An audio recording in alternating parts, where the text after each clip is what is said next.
There we go. Shifted my monitor and things around, so hopefully I won't be looking so much of a profile. All right. Welcome back to the Best Boys, a film podcast. I am your host. I am Slob Thomas, aka JP, and I'm with my brother from the same mother, Kory. That's Kory. That's it. You didn't. I don't have a fancy name, but What? it's I set you up. It was like T-ball, baby. You just hit it out. Kory Mad Dog Pitcairn. Yeah. And we're back, and we're here to talk about some movies. Part 3, BOOMFEST 2021. Does this look cinematic when I turn this light off? Is this just like No, the lighting and Atomic Blonde. I loved it. We're gonna talk about that lighting. We're gonna talk about that lighting. I did not hate it, that's for sure, but we're gonna talk about it coming up. Oh yeah, I watched it in HDR or in adult, and it was fucking sick. Like the color and everything, lighting and everything. We watched it on the TV 4K. I think it was HDR also, but it was with the TCL that we have. Yeah. But it looked good. It looked good. The colors. But we're gonna get to that. How you doing, buddy? I'm all right. I'm kind of winding down after a busy week. I worked on some gaffing some corp video thing, and then I worked at the rental house. And on Sunday did a DP to commercial for the first time with my Double red. penetrated it. Yeah. We were kind of on a small budget, but we made it work. We were shooting down at the Heinz History Center. We're just trying to make it do this like little West Wing style commercial for that Walk at Home company, but it turned out good. It turned out really good. I'm actually super excited with how it looks. I wish I could share stills from it because I don't know, it turned out good. It was my first time shooting with Ultra Primes, which are super nice commercial lenses, and they are as clean as everyone says they are, and I now know why commercials like to shoot with them. They're just like no CA. They're so fucking sharp. No distortion on any of the lenses. Like it's just so clean, and it paired so well with the Komodo. So I was really excited about it. That sounds exciting. I'm glad that you're working in both sides of North America, both coasts of North America. This boy works. Traveling man, still has time to make time for this humble podcast. I appreciate that. So I got no updates as usual. Me and Riss, my partner, we've been working on Warhammer minis the last night or so, fixing a bunch of ones that needed to be finished, and watch these movies. And yeah, we got work being done on the house next week. I feel like it's all I ever talk about is the house, and I fill the hole. Did I tell the podcast the story about the hole I found in the yard? I don't know, but are you wearing a robe? It's kind of like this button down sweater thing. Okay, from how it looked at the podcast, it looked like you were shirtless with just a robe on. Well, letting all the hamburger meat out. I have a beater on, and I am letting my meat out for the podcast. Thank you for letting the audio listeners know that the meat is out. Hey, he looks comfortable. That's all you need to know. That's what I'm here to do. That's what I'm here to be. Look cool and look comfy. Did I tell the story about the hole in my yard? I don't think on the podcast now. Okay, so I'll briefly give you the recap. So Riss has skin problems, so like cutting grass is just out for her. She was paying somebody to landscape, and I'm living here. I'm like, no fucking way. So I've been cutting the grass, and one day I stepped through this board. I stepped through a hole in the yard, straight in the middle of the yard. And I saw that it was rotted out wood that was opened up. That just, like I stepped right through it. It caved away. And I noticed that there was multiple boards side by side. I'm like, what the fuck is this? Like, the grass is growing over these old wooden boards that are rotting. And I kind of smashed through them, and there was this giant open hole underneath the boards. And I dug a little bit deeper, and I assumed it was a grave for animals of some kind. But it doesn't appear to be. I assumed it was some kind of grave, but didn't find a grave. Found a garbage bag filled with garbage. Don't understand what it was. Did you look in? Is it like styrofoam? Is it like anything that could be? There's like cans and stuff like that. Check inside the cans. Maybe there's gold hidden in those cans. Well, we did. There was no treasure. It was just trash. I don't understand it. So we took the trash through it, put it with our trash, and I've been filling the hole. And that's been my experience. Also, I cut down a tree, a very small tree, and we've been slowly burning it because I don't know what else to do with it. And that's the updates in the homestead. My camera is freaking out, I'm noticing over here, but we're just going to ignore that and continue. The mine's coming in a little choppy, but not that bad.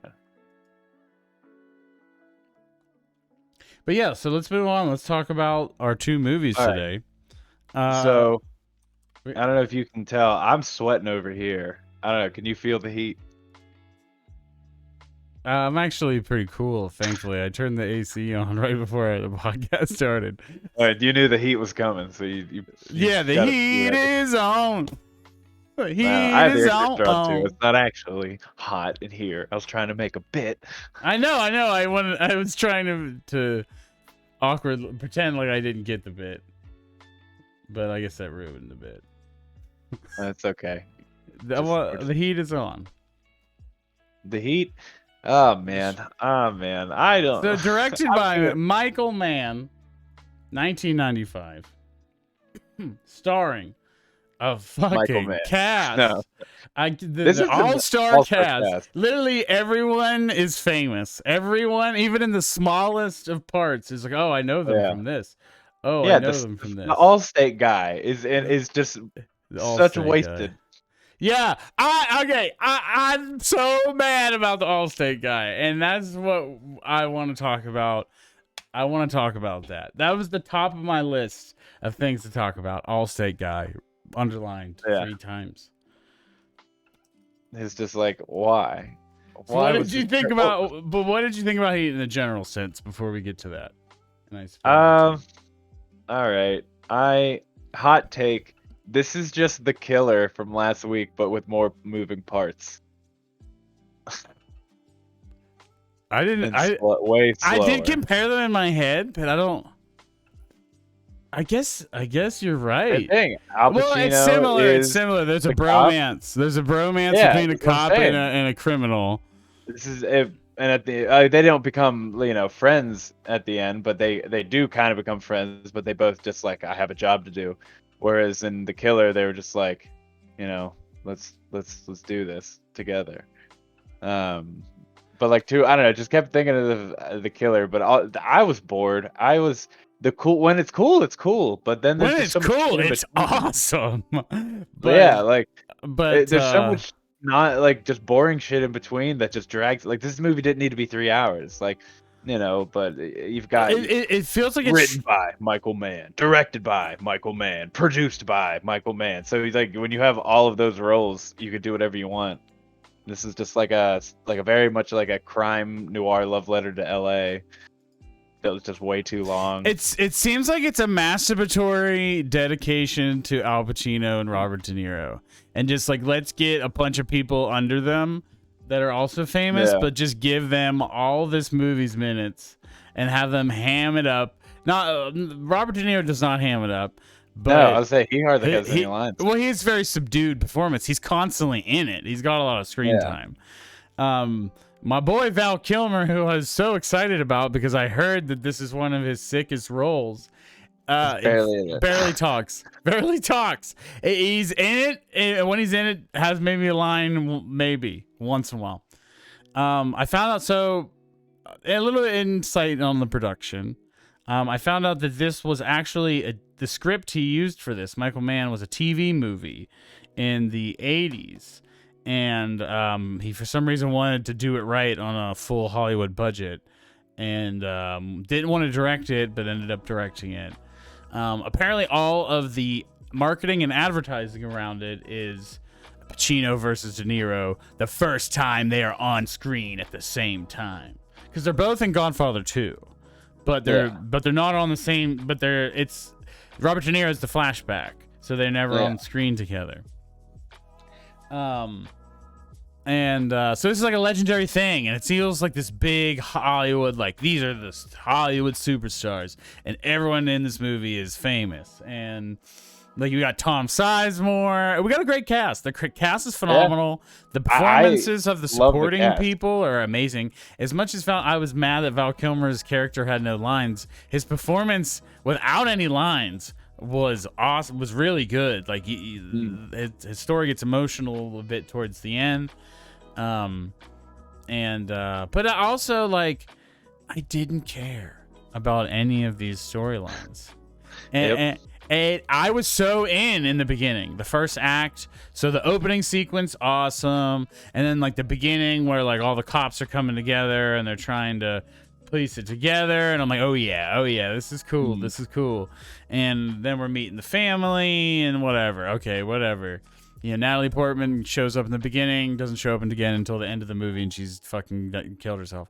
A lot of I can't believe I'm saying this, but the female characters in this movie are vehicles only and have no agency, no development, or any stake in this story of their own. Al Pacino's character is a lot of it's about so Al Pacino's a detective. Robert De Niro is a bank robber, a heist man, crime man. Grand Theft Auto protagonist, I would say, is what Robert De Niro is, video game wise. And Al Pacino's so good at his job and so like immersed in it and whatever, that his family and relationships have deteriorated in his personal life, and he's like lives in some like it's his current wife, it's her second marriage, and so like he's living in somebody's house, and the daughter isn't his. He doesn't seem to have a kid of his own. The daughter is played by Natalie Portman. Like I said, gets 2 scenes. The wife, whose performance I thought was really good, and it was probably one of the underrated parts of the movie. It's just like it just felt so all in service to Al Pacino's character. Like both of their characters are flawed. You know, they're hyper masculine. Robert De Niro is like super quiet, and I'm so isolated because I like to rob banks and I can't let women in, but I'm gonna let you in. Come with me.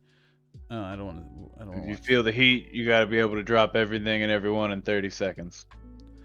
Yeah, I'll kill anyone that gets in my way. It's just, you know what it is? It's a played out premise that is, maybe it's because it's been done so many times. Like maybe if I would have saw this movie when I was younger, before I've seen a million other movies, that's what I said to Kylie, was that if I saw this in '95, I would probably think this is fucking phenomenal. But because I'm seeing it in 2021, I was bored. You know what I mean? Yeah.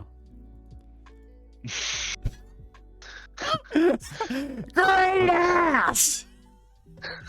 I didn't know that this is what this is. I didn't either. It caught me off guard. I was like, oh, I for some reason thought it was from an older movie. She's got a great ass. But I mean, performance-wise, like, yeah, Pacino's hamming it up like times a million. But oh my god! I loved it though. I loved it. See, okay, so He was my favorite part of the movie because it was just entertaining to watch him just fucking yell. I see. I'm like, And just, this guy's an asshole, and I'm rooting against him. And I was like, the whole time, he's got to die in the end. There's no way he's allowed to just be this asshole and nothing happens to him in the end of this movie. And you what do know you what? mean? He's just like a married to the job guy. That's just like, but But he's he's there mean to for everyone. He Natalie. treats all of his coworkers like pieces of shit. Like they're all beneath him because he's like the super cop, and they're No, I all. took it as just he's just insanely frustrated of like how good this team is, and he just is falling so behind. I just took it as just like frustration that he's just taking out on everybody, not like him like feeling superior, I guess. I guess I could see that. I could see that. Read it as he's an asshole, and he's a mean coworker. He's bad husband and dad, and he has one I was gonna moment say where he does Natalie something Portman seems to good. be the only person he cares about, like He truly. does. He talks shit on her for being crazy and going to a therapist in the one point, doesn't he? Oh, my kid gotta go to a therapist. Just I think she's all right. I was like, what the fuck, dude? Asshole. She ain't even don't know, your kid. he seemed to really like care about like the dad not coming up and stuff. Like that's what it was. I took that He like seemed like he hates the dad. The dead dad. The dad is dead. Like it's not even that he like left or walked out. I didn't Yeah, realize she that the dad says was he's. dead. Yeah, I think so. Unless I got that wrong. Because he says something like the ex-dead tech postmodern house. This piece of shit postmodern house.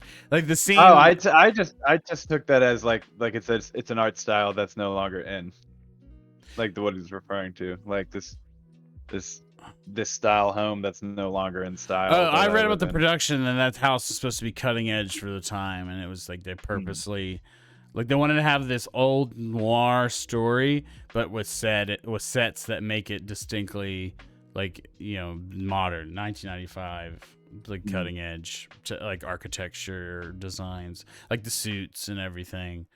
Yeah. So yeah, I'm into the first act of this movie. I'm into all the way to there's a scene at a coffee shop and they're all like reminiscing and whatever. And like after the first job, I'm into it. I'm into it for a while. I'm into it. I even like the scene where they in the middle of it, Al Pacino and Robert De Niro, they have to have their one scene. They get two scenes together technically, but they have a scene in a coffee shop where they just talk to each other about how they're gonna kill each other someday. We're like the same, but I'm gonna kill you one day. Yeah, I think Robert De Niro said that. Sorry, go ahead. well, Robert De Niro was just like, I'm never going back, no matter what. Like talking about going back to jail, meaning like he's either gonna die or get away. Yeah. Um, and then it was I started laughing right after the scene. He goes back and they're just like, everybody lost their tails. He's like, what the? I was having coffee with him 30 minutes ago. What the fuck? And it was just. I don't know. I thought it was funny, but it was like it was good. I don't know. I love the way this movie's shot. I love the It's beautiful. It's shot beautifully.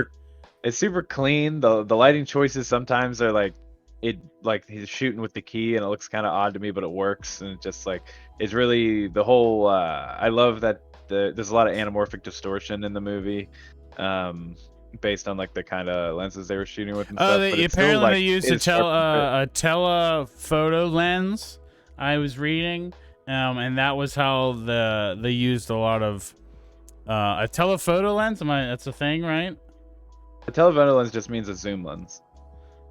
I don't know. Like a tight lens. They shot this on anamorphic though, because you can tell by the oval bokehs and the edge distortion that you get on some of the wider. See, that's what they were talking about. It says some telephoto lens that made so that like the background looked blurry and like so the foreground characters like pop more, and I don't remember. I should have wrote it down.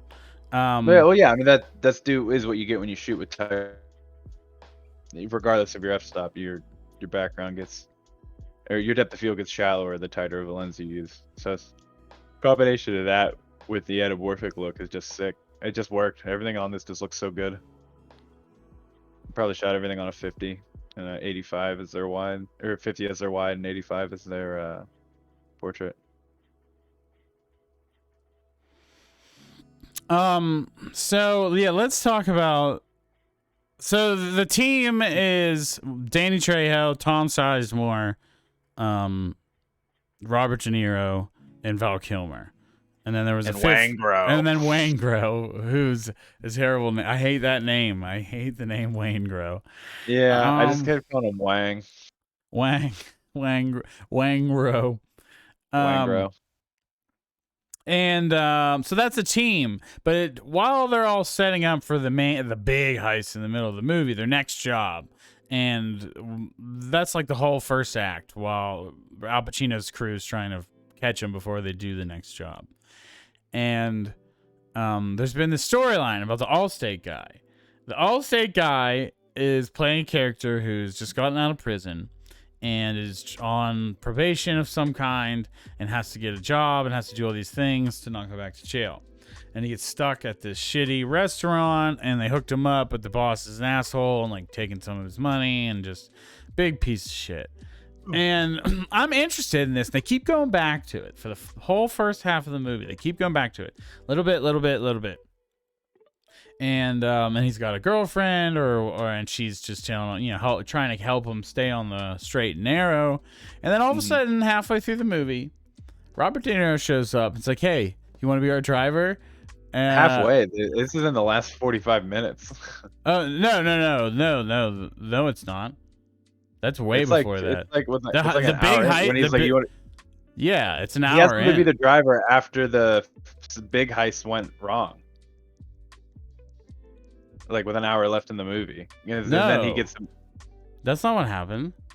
Yeah. That's not. No, it's not. He was in the big heist and dies in the big heist. The big bank rob. The movie's that long. Yeah, I thought that happened with like an hour left. No, there was an hour left when they were already tracking down them afterwards. Like Ashley Judd talking to the cops when Val Kilmer rolls up. Is 45 minutes left in the movie. Because I haven't this movie's that long. I have it written down. Yeah, I have it written down. It's 3 hours. Oh, that just goes to show like how much like the last hour of that movie, just like I was so bored. I was so lost in it. Because I feel like he didn't start picking up again until he finally gets like to the airport. Yeah, it doesn't really. It's I was interested in Val Kilmer, and then he leaves with 40 minutes left in the movie. Doesn't come back again. We don't. No idea what happens to him. He just gets a haircut, and it's just like his wife tells him no, it's a trap, and he just she had a chance to turn him in. All right, so now you've ruined my way. I was going to tell the story about the Allstate guy. I'm gonna go back to that. Sorry. I felt like because that's the best part of the movie. It's that whole middle. Like I feel like that's where it should have ended. But that's hour 2. Where the heist ends is hour 2 ends. After the whole sequence is like it hits the 2-hour mark. Yeah. And that makes you feel like this is gonna be the end of the movie, and then you look at the time and you're like, there's an hour left. And I guess that's what's supposed to make this movie different, is that typically a heist movie would end by this point, and we're getting to see the aftermath of what happens to these characters. It goes on a little bit longer, and we get to see the true and the aftermath of this. Usually at the end of the heist movie, we see the people succeed in the heist, and then they ride off in the sunset. Well, this one, we see them all betray each other, or get revenge on the betrayals, and then get caught by the cops, or killed by the cops, actually. But anyways, the Allstate guy, halfway through the movie, he's working as like a chef. He's eating shit, but he's doing what he's supposed to do. Robert De Niro shows up and is like, hey, want to be a driver? Our other driver can't do it. And Allstate guy is like, shit. Takes off his hat and goes. Shoves his manager to the ground and walks out. Gets no more lines in the movie. Giant bank robbery happens. He's just sitting in the car, drives away, dies without a line, barely even a good shot of his death, and his head. Does that count as a red herring? But you think it's gonna be more of a storyline, and it's not. Yeah, like he's gonna end up being like important or some shit, and it ends up being it's literally just nothing. unceremoniously killed. Yeah, I didn't. I felt like it was a waste of time. Like this is a 3-hour film, and I guess maybe that's Like how it's I supposed guess to be. Like it's supposed to it be sets up that zoomed. they can get a replacement driver, I guess, but I don't think you needed to just like keep going back, giving Like this man all why this did we? backstory. Yeah, why did we? This character didn't need all this backstory if he was just gonna die unceremoniously in the middle of the film and never be. And then like it showed a shot of his girlfriend seeing it on the news. I'm like, oh, she's gonna come back and she's gonna be pissed or something. Never. Nope. No. It's It was a waste of time. It could have completely been edited out of the movie, completely unnecessary. And I don't know if it's like I'm not with it enough on how cool it is, how unique that is narrative wise, that I'm not like appreciating it.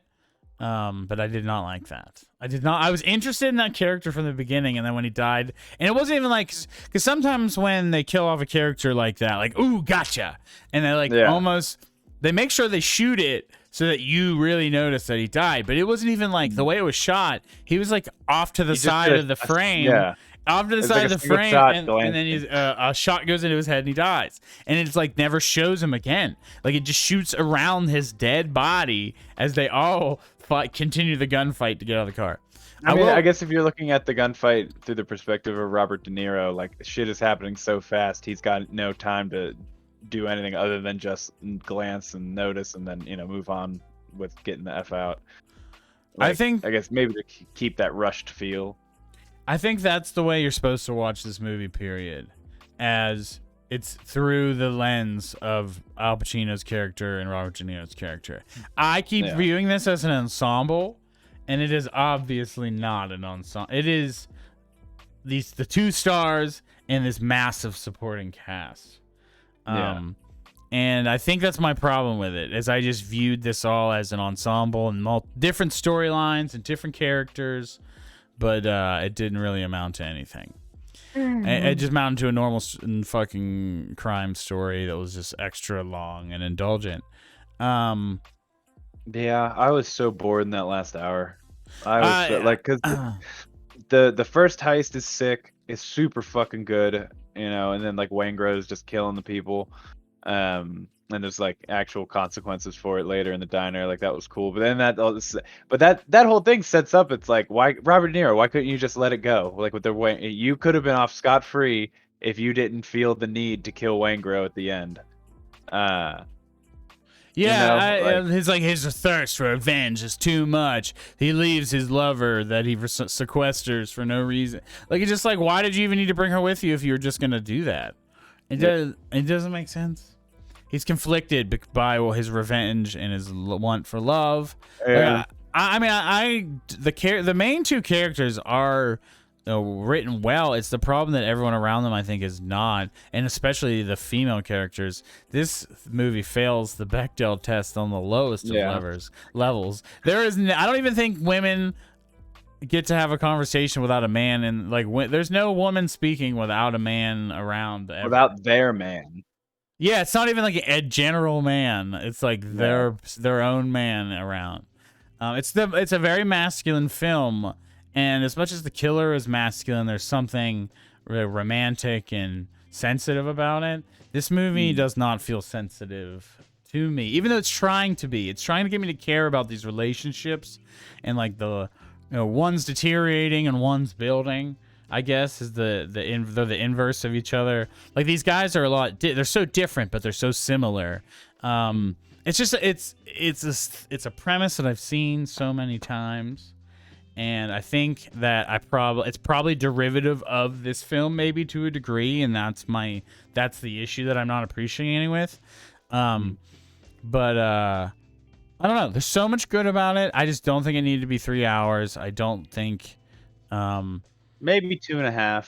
I think at least. There's so much good about it, but there's so much I think it's overhyped and overrated. I think this is a movie that people get to watch because it was a big blockbuster before they watch a lot of like more art films and heavier films and indie films or whatever, and they think of this like the deepest thing ever, and then they watch other shit and they're just like, okay, yeah, it was good, but it's not like the craziest thing I ever saw. Mm. Didn't change my life. It didn't blow me away. This did not Yeah. do any of that. I expected it to blow me away. I wonder And if it's like for me, the only thing I like really keep thinking about, I come back to since I've watched it, is just the two heists. Like they're such good spectacle that I'm wondering if that's just what everybody left the theater remembering after the boringness wore off and everything. It's just like because it is phenomenal. Like it's shot so well, oh, it looks so good. the bank robbery is Um, the best bank robbery I've ever seen filmed. I think yeah, Christopher Nolan's shit, particularly in the second Batman, is mhm. super influenced by Very. Oh, the for Heat, sure. the I was bank thinking that robbery in too. Heat. It even has the same guy. Because the mask. Wait, No, what I mean same like guy? the bank guy is the same. It's the Van Zay what is his name? Van Zant's. The guy who plays Van Zant is also the guy who runs the bank in The Dark Knight. He's walking with a shotgun shooting at the Oh guys yeah, in Clown yeah, It's like, yeah. Will Fichtner. you think you Yeah, can yeah. steal from me? It's the same. Yeah, it's the same dude. It's like to me that definitely feels inspired by that. Yeah, it has to be. I love that Danny Trejo's in this as himself. Yeah, his name's just Trejo. I thought that Yeah. was interesting. They just didn't want to name him anything else. I He's guess like, yeah, he me. just has such a sick name. Might as well. Um. Yeah, I could. There's a lot to love and there's a lot to learn. And I do want to say the ending scene at the airport is shot so fucking incredibly. Hmm. Like the way, like the cat and mouse and the one-on-one gun. It's a really long, fucking slow gunfight, but it's very done. It's done well. It's vibes. The score of this movie is excellent. Apparently Moby does a lot of the soundtrack. I had that written down. I can't tell if I love or hate this music because a good score is supposed to be one you don't notice, and the entire time, like where I feel like music should have been winding down, it's just like heavy fucking 90s I mix of loved like it. techno and random Yeah, shit. And yeah. I was just like, this is kind of It's like weird. This is acid distracting. house. Like it was like I did it was awesome when it needed to be awesome, but then whenever it was like coming down to softer parts, it's just like the music kept going up, and I was like, I don't enjoy this, but I loved um it, but that's it was fair. I That's a figured you'd fair. like it. Yeah, that's fair. I loved it though. Yeah, I think the more I sat with it, I think I hated it. I didn't hate it ever, but the more I sat with it, the more I liked it. But I was very Same, frustrated. same. I can't. I was very frustrated afterwards. I was just like, I, this is the fucking best crime movie of since the 1990s. Like, this is one of the best crime movies ever. I don't know I about said to that. Kylie, I think twice, I can't believe I wasted 3 hours of my day doing this. That was my initial take. But now that I've sat with it and we're talking about it, I definitely if I would rewatch just the heist and be so on board. But I I would never honestly could. rewatch the If entire this movie movie. wasn't 3 hours, I would want to watch it again to see all Yeah. this shit again. There's so like, there's good stuff about it. I want to talk about Al Pacino because of what my issue is with him, but the performances largely are good. I like the cast. I like everybody in it except for like John Voight can suck one because he's a Trump lover. Um, but everything else, yeah. Hank Azaria, I was in it. I just like everyone is somebody. I have written down here. I can't Jeremy tell if Val Piven. Kilmer is Oh yeah, Jeremy Piven's in it for like a hot second, like literally like a 30-second moment. But I have written down here. I can't tell if Val Kilmer is attractive or not in this movie. I go He's back starting and to forth age the a entire little movie. bit. Well, and in the end, he's all beat up, so his like face looks real fucked up. And he's got like He a looks all swollen and ponytail. stuff. He's got a Yeah, but like there's sometimes ponytail. it's like, man, he's a fucking cool motherfucker, and he looks like looks Oh, when good. he's And then on there's the other, top of that fucking truck thing with that sniper rifle, yeah, like, and he's just like doing like rolls and flips and boom, boom. yeah, he's doing And 360 no scopes and yeah, essentially, and it is so badass. He steals but moments in this movie, but yeah, then without there's times you're lines, just steals like moments. they're on these like extreme close-ups of him, and I'm just like, man, he looks really weird right now. I don't know why they like this shot. It was like, I don't know. He kept going from handsome to He's starting. off-putting I think he's starting to for me. age at this point. And because he only has a couple more movies in stardom before he starts to get weird. Is this pre or post Batman for him? This is post Batman. Gotcha. Pretty sure. So he was still riding high. Yeah. He's a Saint, I think, is around this time. You know what? We should have put Boondock Saints on this, even though we've both seen it a million times. I mean, that's fine. Well, there's always next year. I already have some thoughts about what we should do next. If the podcast to survive to next year, I have some ideas, for good ones that I wish we would have did this time. But no, I think it's good. Al Pacino. Here's my issue with him. In the 90s, this is like from the 90s on, because I think of Devil's Advocate, I think of Every Given Sunday, I think or Any Given Sunday. What's that movie where it's him and Colin Farrell and they're and they're like training Colin Farrell to be a secret agent?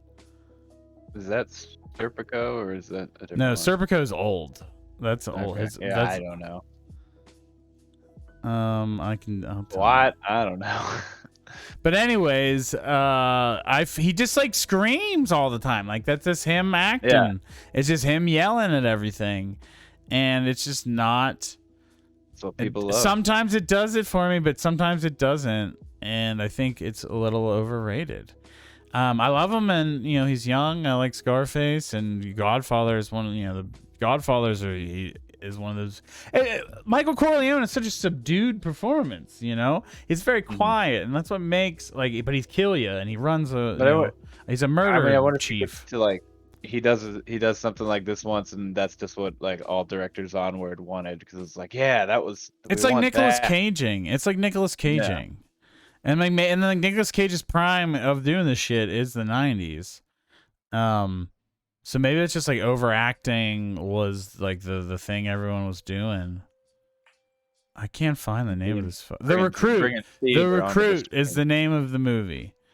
Gotcha. With Colin Farrell, Al Pacino, and Bridget Moynihan. I don't remember her, but it was all right. I've seen it like a million times because it used to play on TV all the time. Reception 43%. There you go. What are you giving? So I want to see Michael Mann's other films. Apparently, Thief is supposed to be like an iconic 80s movie with James Caan. 1981. James Caan. Why does that name sound so familiar? I know he's in The Godfather. He's in Elf. He's the dad in Elf. Oh, gotcha. He did The Last of the Mohicans, The Keep, Ali. Wow, he did Ali? Yeah, he did Ali. He's on the list. For a few things. Manhunter, supposed to be good. Yeah, I would like to see more Michael Mann movies, but hopefully they're not 3 hours jack off. Like, let's film Pacino and De Niro just jacking off on each other for 3 hours and call it Heat. That's the Heat. We'll put a heist in the middle. Cut it, print it. Yeah, I'm. If you're ready for stars, I'm ready for stars. Star. I've been just joking. I'm ripping. I'm giving this a 3. Wow, that is spice. So that means you were gonna give it something worse before? Because you said you've grown. It's grown on you since. Because I was originally. I walked around the house. 3.5. I walked around the house upset with how much of my day I lost to this movie yesterday. You don't understand. And I feel so bad saying it. I watched it all at once in one sitting and was just like, I'm so pissed. This was my day off and I wasted it watching this fucking movie. I watched the first 2 hours and then I watched the last hour. I feel like your opinion might change a little if you watched it all in one sitting. No, I felt those feelings. I felt those feelings. It was just the way it went down. That last hour, the boredom would jack up a whole bunch more. there was a big chunk of the last hour I did not. After Val Kilmer left, I was checked out until they got to the airport scene. Yeah. Like I saw Waingro die. Like I registered the things that happened, but I was just like so checked out. I'm telling you, you'd be even more checked out because you've just been looking at your clock like this thing's still fucking going. Like that's what I just kept doing. Like I regret watching it in one sitting. Yeah, I mean, you gotta just If I would have broke it up, it would have felt more like watching it like a Netflix. I was gonna say, I feel like this feels like it feels like a mini series, like a 3-part mini series, like 3-hour chunks. I think that would be the best way to consume this. As a film in one sitting, that is what deters me from wanting to watch it again. I was going to give it a 3, then I was going to give it a 3.5, but I have settled to give this movie a 4. What? Yeah, because I think the more and more I thought about it, hottest take of the day. it is good. It's just not the best movie ever. Like some people, I think how high my expectations were, or what fucked with me. And then I felt like it sucks because I thought it was gonna be so like great, and I'm just like it's very good. It's perfectly made. Like everything's. I think the shots and everything look amazing. There was like a shot of Robert De Niro with like night or like infrared, and just like a close up of his face on the screen with like infrared on, and it looks so weird. And then it like cut to something with Al Pacino's face, and it was cool. It was cool. It's the 3 hours that prevent me from liking it any more than that. For me, it's just the pacing. The pacing is what makes the 3 hours feel hard. It ruins it for me too much to give it a 4, because I'm not gonna lie. Other than looking up the heist on YouTube maybe once in a while, I'm never coming back to this. I have no desire to ever come back to this. I can now at least talk about it at the water cooler, but that's what this podcast is all about, being able to talk about films at the water cooler.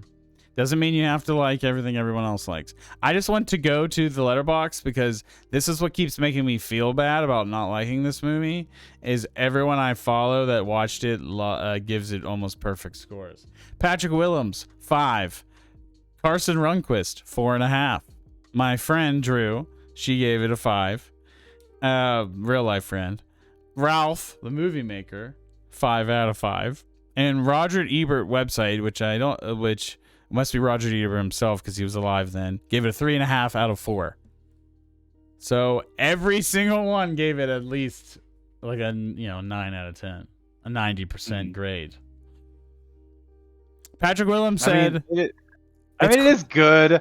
I mean, for me to say that like Dredd was better than this is kind of hard too. Is not true. Yeah, Dredd is not better. That's that's also what I. I mean, but I just enjoyed Dredd more. I guess I should say. I guess I'm doing it based on like what I like. It's not Heat is not a popcorn flick. Heat is a drama with heavy action sequences.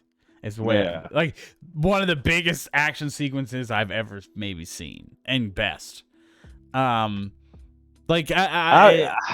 not better than The Killer. It's not better than The Killer. It is not better. No, I like The Killer significantly more. The Killer I think The Killer's style and sensibilities speak to mine, resonate with what I'm into more. The Killer came out 6 years prior. Oh, and it's highly influential, probably even on this movie. Patrick Willems said it's cool when a bunch of geniuses at the height of their powers all converge on one single perfect project.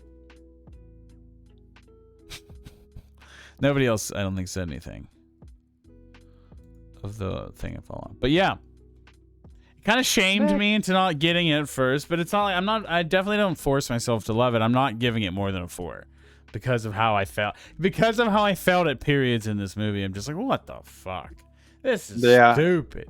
That's what I'm saying. Like, that's what I'm saying. But I'm gonna tell you right now, the next movie we're about to talk about, that's how made me realize this is a 4, because that movie was not good.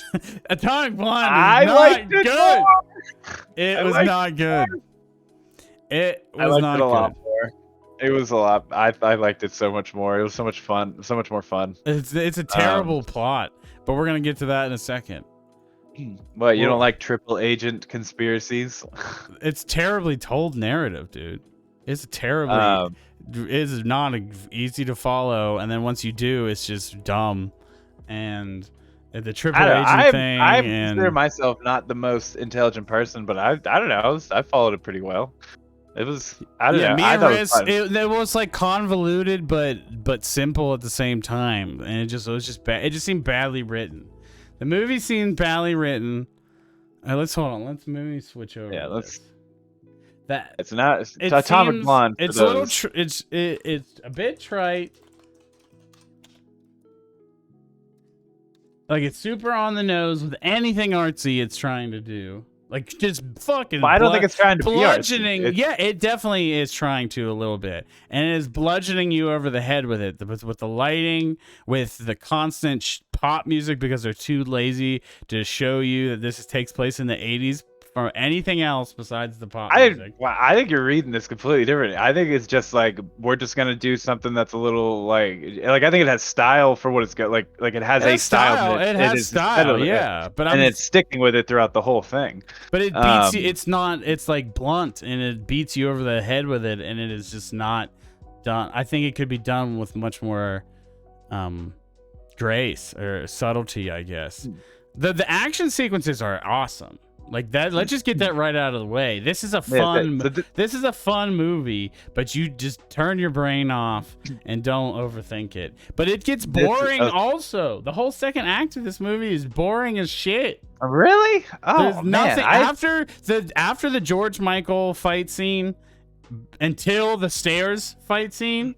I would say that is that checked water in the out of this movie. Good. Checked out of this movie. But that's the end. That's literally the beginning and the end. This is directed by the co-director of the first John Wick and the yes, I know. director of the third John Wick. Which third John Wick is my favorite of the three. So that's why I like this is very much female John Wick. I see. I didn't think that. I did not think that, but I haven't seen them all. Yeah, I've seen all three of them. This is very much female John Wick with more story, if that makes sense. Like there's more going on here from a story perspective than there is in John Wick. I thought John Wick had more fighting than this. This didn't have that much fighting. But let's say this is John Wick, but like more story. Because there's actually like a plot going on where John Wick's is just like you killed my dog, and then the second one is you guys fucked with me while I was trying to get revenge for killing my dog, and then the third one is you spilt blood on the on hollowed ground, so now everyone wants to kill you. So it's like super thin plots. So, yeah, this plot attempts to be in depth, and it is not. So this film boils down to three basic themes: 80s pop music, bisexuality, and stomping on dicks. That's the three things. Those are the three themes of the movie. There are like 9 dick shots in the whole, and then at the very end, she stomps on James McAvoy's dick. Just literally stomps on it. I'm just like, what? Symbolism much. Me and Riss were just we were literally had a dick shot count. By the end, it was up to like 7 or 8. It wasn't like super high, but the fact that in the very end, she stomps on his dick, and I'm just like, okay, this is obviously a theme. Woman beats man ass is the theme of this movie. Fine, I don't have a problem with that. It's just, and then the lighting. So I don't know if you're familiar with the term bisexual lighting. Yeah, okay, it's a thing. Bisexual lighting, it's a thing of the 2010s specifically. Is when you have blue and pink on you on each side. It comes up in a million things in the 2010s. There's like a highlight reel you can find. Yeah, that's the whole Euphoria lighting. Yeah, Euphoria is entirely lit in bisexual lighting. and that's definitely but it's like beating you over the head with it. Like then she's bisexual. She had her former agent guy died, and now she's hooking up with the chick from Climax. Also, yeah, the movie Climax is awesome. The star is the French agent in this film. So and this movie came out a year before Climax. So I thought that was interesting that this I just saw that movie recently, so it was cool to see her pop up. Like it's not the terrible if you're here for the action. It is not like unwatchable. But the whole second period of it, where it was a lot about talking and a lot of James McAvoy, and I like him. He always does these kind of movies. Yeah, he was phenomenal in it. I thought the cast in general was really good. I like Charlize Theron in it a lot. I didn't have a problem with her performance. She's good. She's always this good. She has a high bar. And she like, so then there was like the duplicitous, like she's bisexual and she's a double agent and she's a triple, and then we find out she's a triple agent, and she's just she's sneaky and deceitful, and I feel like it's just a bad kind of a stereotypical characterization of a bisexual person. That's why you say, because I didn't even notice or care about the bisexuality at all or anything. I was just like, you're not really connected to that stuff. Yeah, and because I don't feel like it's like making it. It's a theme in the movie. It's literally a theme in the movie. Like the lighting, the character is bisexual, the double agent, all that stuff. Like it's a thing in the movie. I mean, I didn't correlate the two as being anything more than just like she just has a female love interest in this, and like that's all I went with, because it's it's I feel like that's when he says beating you over the head with it. Like I don't, other than the lighting being like neon for everything, but I wouldn't. I just spelled it out for you. I just spelled it out for what this movie is, I would feel like the creators would made this just because like this kind of neon lighting is popular and it looks cool. Oh no, this is intentional. There's no way it's not intentional. To have the lighting, the bisexual character, the double agent shit. Like it's a trope. It's like not trope, but it's like a stereotype. Because it's based on a graphic novel. Yeah, I know, but I don't think that that's probably why they chose to do like some of these choices, if that's a part of the comic. But it really makes the movie a time capsule. It like dates it for me a little bit. If the movie was good, I honestly don't hate the lighting. I think it's cool. And it's a kind of a gimmick a little bit. And it doesn't really, nothing about the movie, like I said, indicates that we're in the 80s, other than the intro in the beginning, the constant barrage of 80s pop music. And it's not even like deep cuts, it's all like the basic ones that you'd probably think of. Well, I mean, you also have all of the cars. You've got the Berlin Wall, all of the set design and stuff. Like it's all. Well, like when they talk about that's the Berlin Wall or whatever, but it's just not. I feel like they overuse. It's like a crutch, the pop music, and I think it's a thing with movies in the 2010s because of things like that were successful with it, like Guardians of the Galaxy. That there's a lot of movies since then that are just constantly barraging you with pop music. Like the Suicide Squad is an example of a terrible movie that does it. Oh yeah, that was. I don't think this is as bad as something like that. Because at least there's a theme, but it doesn't feel like it's that well curated. It just seems like they went to a top 80s hit list and make sure that it was like Europe centric. So there was mostly non-American music and non-American bands. I don't know what the fuck is playing right now. I don't know. It's not, like I said, it's not the worst movie ever. I don't think it's like not worth a watch. I think it is the worst movie we've seen so far on BOOMFEST. Like as far as made, the narrative is thin for me. I thought I think this is great. I thought this movie was pretty good with what it was trying to do. I thought the acting was was exactly what I wanted it to be. And I like that it's the same kind of like I wanted this movie treating it like John Wick and treating it like shoot 'em up and stuff, and it's like it's everything I wanted it to be, and but I it think it's had I like worse. It's like a the neon worse style version with of it. that. It's just a worse version of that. I don't know. I like this about as much as I like the first John Wick. Tell you what, that's like Yeah, legendary. the first John Wick. Yeah, Yeah, I mean it's good. Like it just like that oneer goes on for so long in that's this movie. good, It but was that so doesn't good. it doesn't like make up for a terrible plot. I don't Like know. I didn't think it was that at bad. least I don't like at know. least Heat has a very coherent and understandable plot. And it's just like I don't know, just hitting you over the I don't know, but head with the. he has so many things, unnecessary things in it that bloat it though, which in my opinion it makes it like that's why I was bored. It just spends Uh, extra. It goes another hour. Like once you understand that it's an extra hour on the heist movie, like this is where the normal heist movie ends, and here's another hour of what happens after. I think it gets a lot easier to understand why it is that long. And they spend a lot of time on. I'm not saying that's perfect. It's just a much better made movie than this. This movie is a little gimmicky, and it's gimmicky, and it's got stereotypes as far as bisexual characters, and that's not terrible. I'm glad that we have. I'd rather have this than nothing. That as far as representation or whatever. Like it's not saying like this is egregious and this should be canceled. It's not like that. No. It's just like it's obviously directed by a straight white man.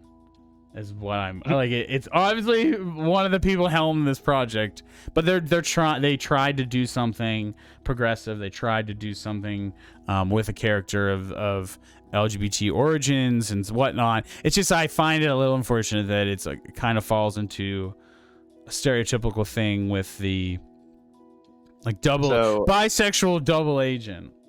So this is I was reading this this is a passion project for Charlize Theron. And she is on as a producer as well. Oh, okay, that doesn't change anything for me. I'm gonna say like that because isn't she part of the like the LGBTQ? Well, that's not the issue. It's the who made it, who wrote it, directed it, the filmmaker. Yeah. Well, I mean, when you're on the producer, if you're a producer, you have a heavy hand in how something's made. Yeah, Charlize like, Theron's not a filmmaker though. Like, well, she can only I have mean, so much control. She can only have so much control of what's going on. Well, a producer has more control on set than the director. It's the director's vision, you know, like.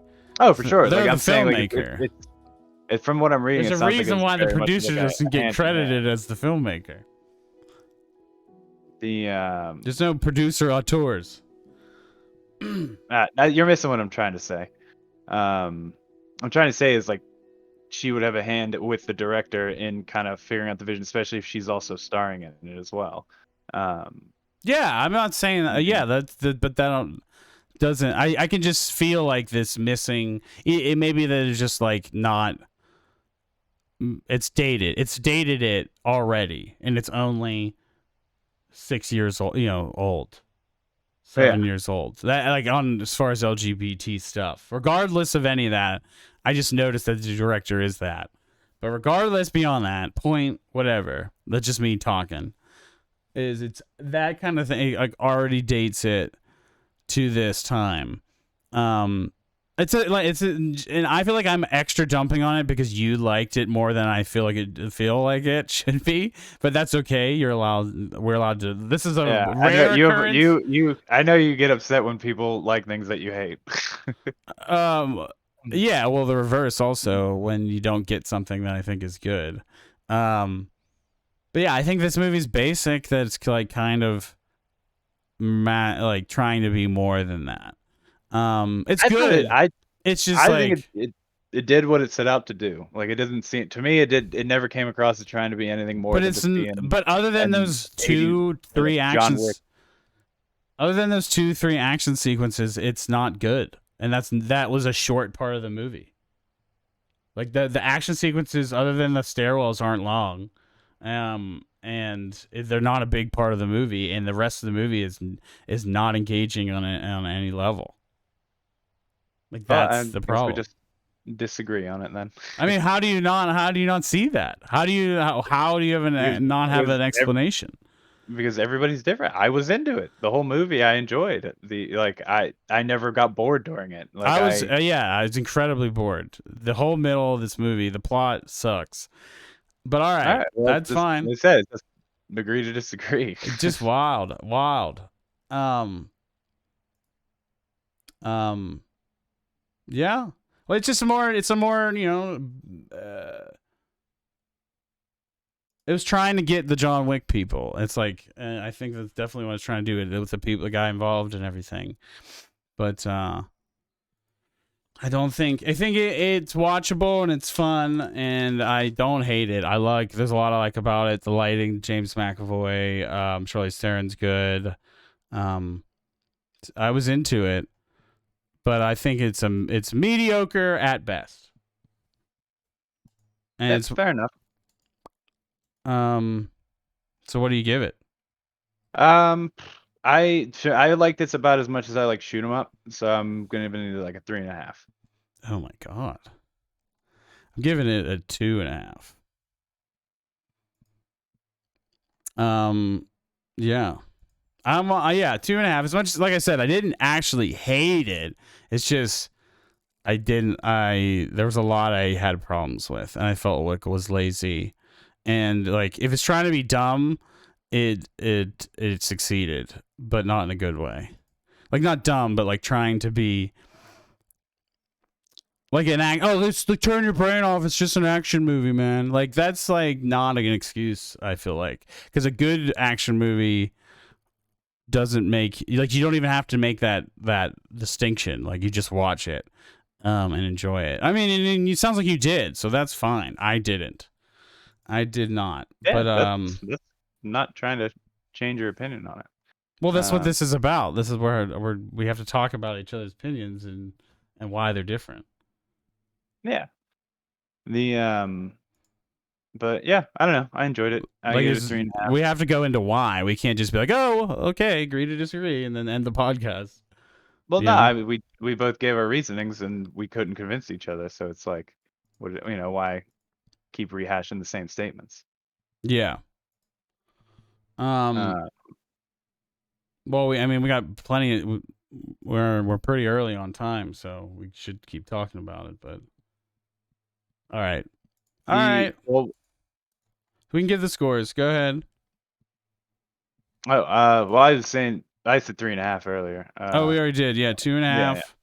The what I was gonna ask, I had it written in my notes, was if you could notice any of the cuts in that oneer. There were two blatant cuts that I noticed, and then one that was I think is a cut, but I'm not sure it is. But there's in the stair oneer, because it Is goes like from the yeah, I read that there stair was in the hallway. it was stitched together like Birdman. Is what I read. Yeah, I figured it had to be because it was like it goes on. Like I noticed it was a oneer when it goes into that room and you have the spyglass guy. He's trying to like tape the shit around him, and then she's still fighting with the blonde haired dude, and then it still keeps going without a cut. Now, obviously, there's a cut in there somewhere, but until it goes all the way until they get into the car, and then that big semi truck blasts through the one KGB guy's car, and that's the first cut that you're like meant to see or whatever. I thought it was super cool though. That was like that was one of the longest like action wonders I feel like I've seen um in a movie, because like that's like those are obviously How about super hard hard to do. boiled? Hard boiled. A hard boy, like I mean that's I don't think that's as long as this was. That's a pretty long one, ain't it? I guess Yeah, not this long. was This like is pretty 5 minutes. long. You're right. This is long. This was Uh, like over 5 minutes. Is what it felt like at least. Um, but yeah, it's super good. The all of the like what's it called, the stunt choreography and everything, and nothing ever looked like it was like, you see those the henchmen in the background where they're like just waiting for their turn to go in. Others did really good with that and giving everybody something to do, and the director David Leitch is a former stunt choreographer as well, so it's like that makes sense. Like he knows how to shoot the stunts to make them look as like the best as they possibly could be. Um, the Yeah, all this that where it looked good. I like the fight scene behind the movie screen. Yeah, that's what I like. That's what I mean. Like there was obvious nods to artsy shit because they were playing Stalker. They were playing Tarkovsky on the theater, like an advertising it. Like that's that's an art head flick. It's like everyone knows if you're into art film, indie films, but that's somebody you'd probably hear about early. But yeah, that's what I was like meaning. Like there was these nods to like they were trying to do something with it, and I think maybe that's what frustrated me. Is like I knew it was going to be. I expected it to be a 3 out of 5 action film that was just like whatever was the vehicle to make it happen. I think it's because they tried to make a plot, like it, and just like with Spyglass and the list, this list of spies and the double agents and like they tried to make it a like this interesting spy story, but I think in that regard it failed. It failed, and so it was a poor vehicle to tell this, to have the action, and that's what I think makes it makes it a little bit hollow. I'm curious how much of the story is from straight out of the graphic novel, or how much of it is less made up for the movie as well. Because I feel like that would, if you're bound by this whole triple agent thing, obviously there's a way to do it better, and there's definitely parts in the middle where I was like, I like obviously James McAvoy is bad in some capacity, but just like to what extent? But he wasn't even the bad guy. Like it was her deceiving him. That was it feels a double pleasure to deceive the deceiver. Yeah. And then then you get the twist, which I am not gonna lie, didn't I expected her to be Satchel, and then but like afterwards when she's like killing it, or they're gonna kill her, and then she gets in the thing with John Goodman, I was like, oh, so she was just with the CIA the whole time. I So heard that was her like, accent slip in the car when she was in the car with Spyglass. She said something in under stress, and it was straight American accent. I was like, was that an American accent? And I said it out loud, like thought it was an inconsistency, and then it actually just came up at the end. So I thought that was cool. It wasn't the issue with even like with that happening or anything, like the twist being predictable or anything. It's just how it was told, and then just like so much time was spent on two lesbian sex scenes, and just like, okay, like we get it, she's bisexual, we get it. Like tell more story. Yeah, I don't know. I've decided I'm changing my score to 2, by the way. Not because of like this conversation. I'm just the more I'm thinking about it.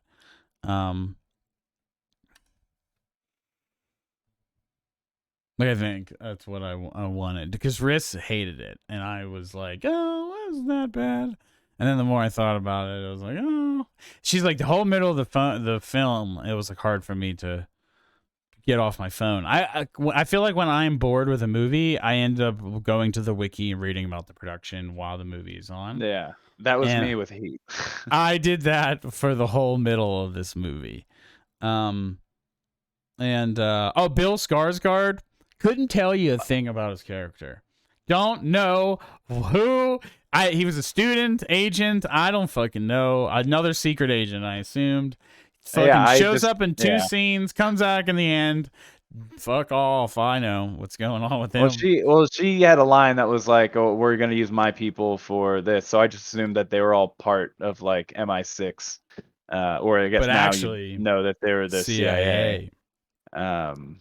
So like I don't know, that made sense. Like whether or not it's good, it made sense. It's not like it's like this is not a terrible movie. This is, even if you like action and want to see an action movie with some ass kicking, and especially if you want to see a Charlize Theron or just a woman whooping man ass, you should see this movie. It is worth it for that. Yeah, her stunt choreography is so good in this. Yeah, like so that's what I think that's my problem, is that this feels like a movie made by stuntmen.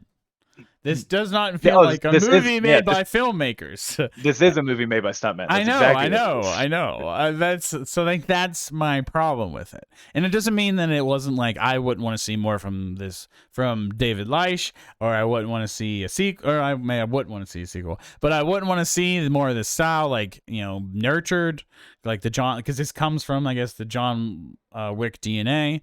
Um, it's fine and it's fun. It's just don't think if you don't understand what's going on, don't overthink it. Just wait. There'll be another punch scene soon. If you want, and then you get maybe a lesbian sex scene in there too. I think there's only one. There's just There's two. there's the one where they make out in the red elevator, but she takes her gun and then get info, and then They you go have to the her actual apartment. sex scene. Yeah. Then there's a And then second one later they're just later. in bed. Oh, later they're just in bed and talking while she smokes a cigarette. No, there was a second makeout in the bed later in it. Because I literally went on a rant about it as the movie was on in front of Riss. We both went on a rant about it. Yeah, I don't like two. That's why I think I gave it 2.5, because it's like you could watch it. I don't know. I'm still wavering. There's just a lot about it I didn't like.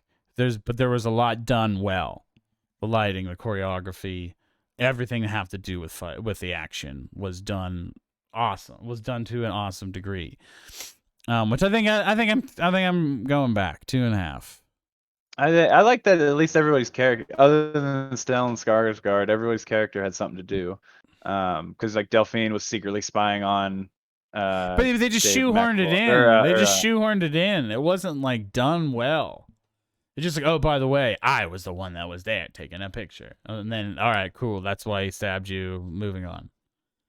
I like. Oh, you have her like taking all the pictures in the beginning, and then you have her like in the dark room in the middle of the movie. So it's like set up that like she's a photographer of some kind. So it just made sense that she was there watching somebody.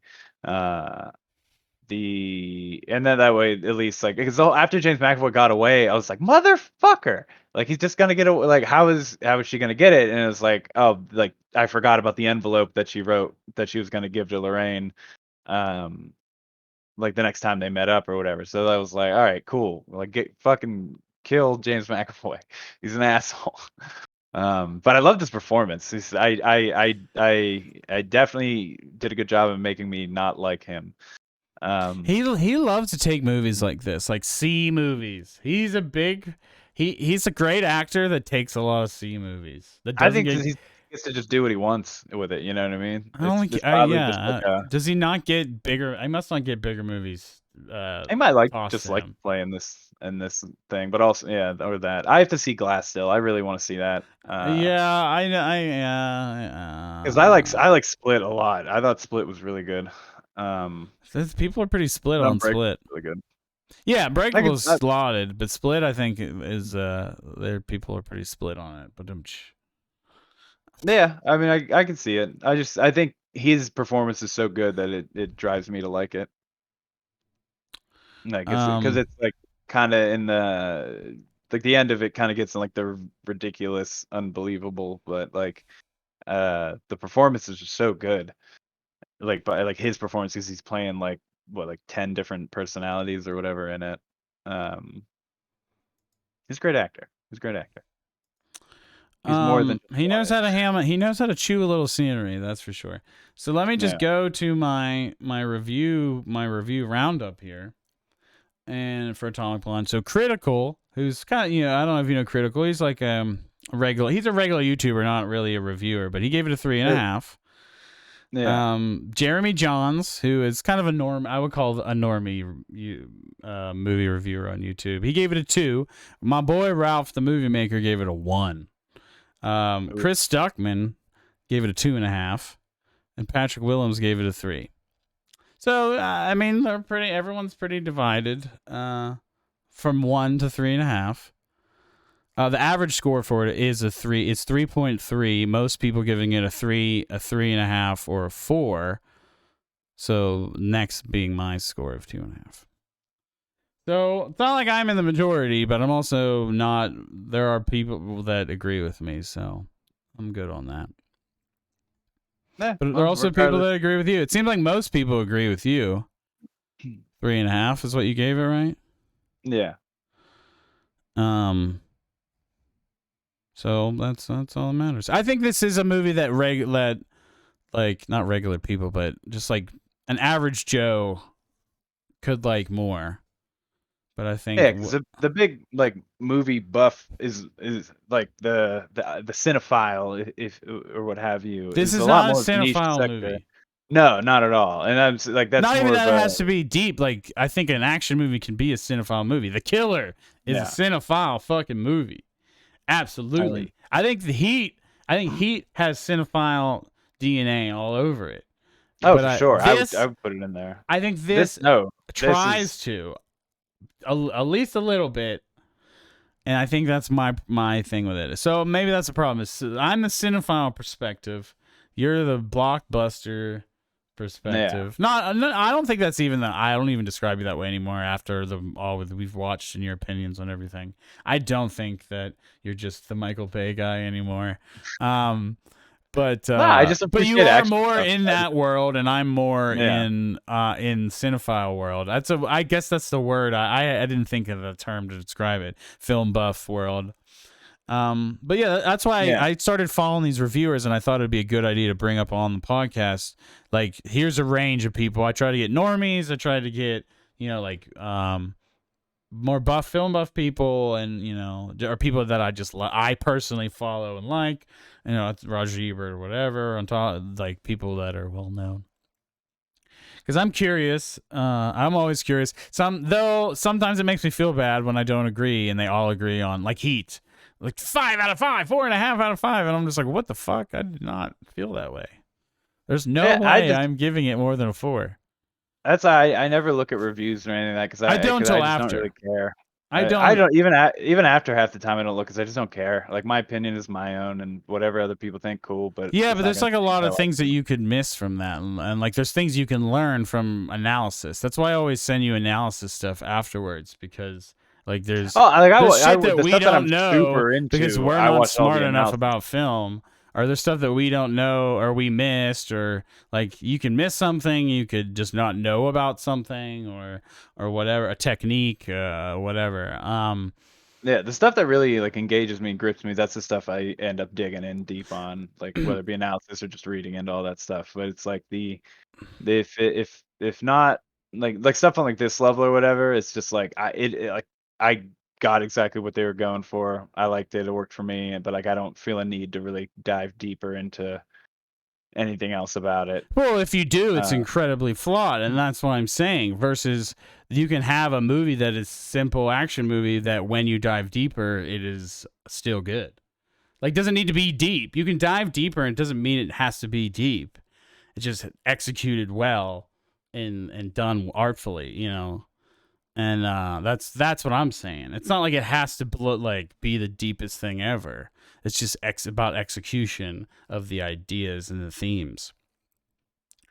And also with the reviewer thing, I only care about the reviewers that I actually like, what they talk, like their opinions or their videos on YouTube or whatever. But the rest of them are just to get some variance, like some more data in the set, so I can see some more range. Like, oh, here's what a more normie people that I don't like. These reviewers, I don't really like Chris Stuckman or Jeremy Johns, but they're more popular.